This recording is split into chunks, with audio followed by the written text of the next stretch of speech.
आज हम लोग पढ़ेंगे इंग्लिश ग्रामर। इंग्लिश ग्रामर में हमने आप लोगों को फर्स्ट क्लास में वॉइस बताए थे, जिसमें प्रेजेंट इंडेफिनिट टेंस का जो वॉइस जो बनाने का तरीका होता है और जो बेसिक से लेकर बेसिक कॉन्सेप्ट भी बताए थे। तो आज जो है प्रेजेंट इम्परफेक्ट टेंस के वॉइस के बारे में हम लोग पढ़ेंगे। तो इंग्लिश ग्रामर में वॉइस पढ़ते हैं। तो वॉइस में क्या पढ़ेंगे हम लोग? प्रेजेंट इम्परफेक्ट टेंस का वॉइस हम लोग पढ़ेंगे। तो सबसे पहले प्रेजेंट इम्परफेक्ट टेंस का बनाने का तरीका क्या है? तो बनाने का तरीका होता है subject plus is are am plus verb four plus object होता है। ये होता है बनाने का तरीका प्रेजेंट इम्परफेक्ट टेंस।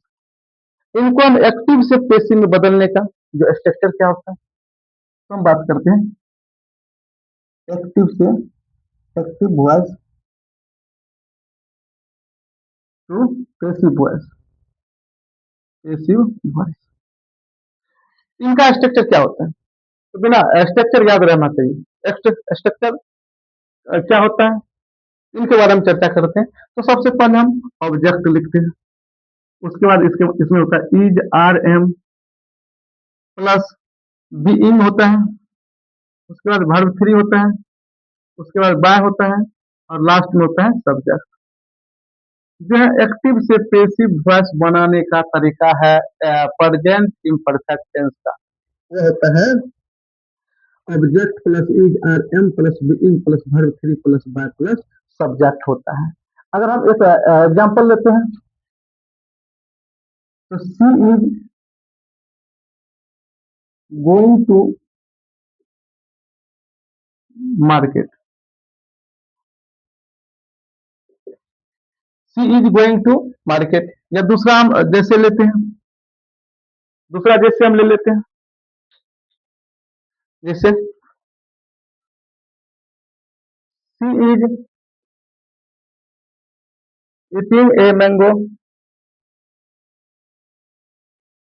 और तीसरा जैसे भी ले लेते हैं, जैसे ही इज हेल्पिंग मी। तो तीनों का अगर हम लोग सॉल्व करते हैं, तीनों को सॉल्व करते हैं तो सबसे पहले हम लोग लिखते हैं ऑब्जेक्ट। इसमें ऑब्जेक्ट क्या है? यह सबसे लास्ट में जो रहता है ऑब्जेक्ट होता है। तो मार्केट यहाँ पर लिख देते हैं मार्केट। इसमें इज आर एम क्या लगेगा? यहाँ पे इज का प्रयोग होता है तो इज लिख देते हैं। उसके बाद बीइंग होता है तो बीइंग लिख देते हैं। उसके बाद जो है वर्ब थ्री, तो यहाँ पर गोइंग है, वर्ब फोर है।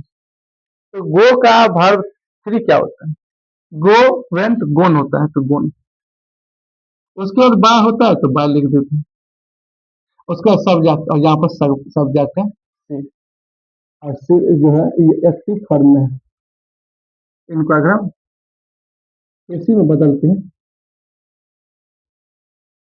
तो मैंने पहले वाले वीडियो में बताए थे, पहले वाले क्लास में बताए थे एक्टिव टू पैसिव में सी का क्या होता है, वी का क्या होता है, यू का क्या होता है, नेम का क्या होता है। तो सी का हर होता है तो यहाँ पर हम लिख देते हैं हर। दूसरा है सी इज ईटिंग ए मैंगो। तो सबसे पहले लास्ट में ऑब्जेक्ट हम शुरू करते हैं तो ऑब्जेक्ट होता है ए मैंगो। ए मैंगो लिख देते हैं। ए काम के साथ इज का प्रयोग होता है, इज लिख देते हैं। उसका बीइंग है तो बीइंग का प्रयोग करते हैं। फिर जो वर्ब थ्री क्या है, यहाँ पे ईटिंग वर्ब फोर है तो वर्ब थ्री जो है निकालना है ईट का, टेन होता है, यहाँ पे टेन लिखते हैं। उसके बाद जो है बाय है तो बाय लिखते हैं। और उसके बाद जो है सी का क्या होता है, हर होता है तो हर लिखते हैं। दूसरा अगर बात करें तीसरा क्वेश्चन, यहाँ पर ही इज हेल्पिंग मी। यहाँ पर सबसे पहले ऑब्जेक्ट की बात करते हैं, ऑब्जेक्ट है मी। और मी किसका फॉर्म है? आई का। आई के साथ एम का प्रयोग होता है तो एम लिख देते हैं। फिर बीइंग है तो बीइंग का प्रयोग करते हैं। उसके बाद वर्ब थ्री, तो वर्ब थ्री यहाँ पे हेल्प, हेल्पिंग जो है वर्ब फोर है, इनका वर्ब थ्री क्या होता है तो हेल्प होता है। यहाँ पे हम लोग हेल्प लिख देते हैं। उसके बाद क्या है? उसके बाद बा है तो बा। उसके बाद सब्जेक्ट, तो सब्जेक्ट क्या होता है ही का क्या होता है हम लोग को पता है और हमने पहले वाले क्लास में बताए थे। ही का होता है नीम होता है। तो नीम यह जो है वॉइस जो किसका था तो प्रेजेंट इम्परफेक्ट टेंस का था। इससे पहले हमने प्रेजेंट इंडेफिनिट टेंस के वॉइस के बारे में चर्चा की थी। आज जो है प्रेजेंट इम्परफेक्ट टेंस के बारे में भी हम लोग इनका वॉइस भी पढ़ लिए और अगला क्लास में हम लोग पढ़ेंगे प्रेजेंट प्रेजेंट परफेक्ट टेंस के बारे में पढ़ेंगे। उसके बाद जो है प्रेजेंट वाला खत्म हो जाएगा क्योंकि कंटिन्यूअस का जो होता है वॉइस नहीं होता है। Thank you.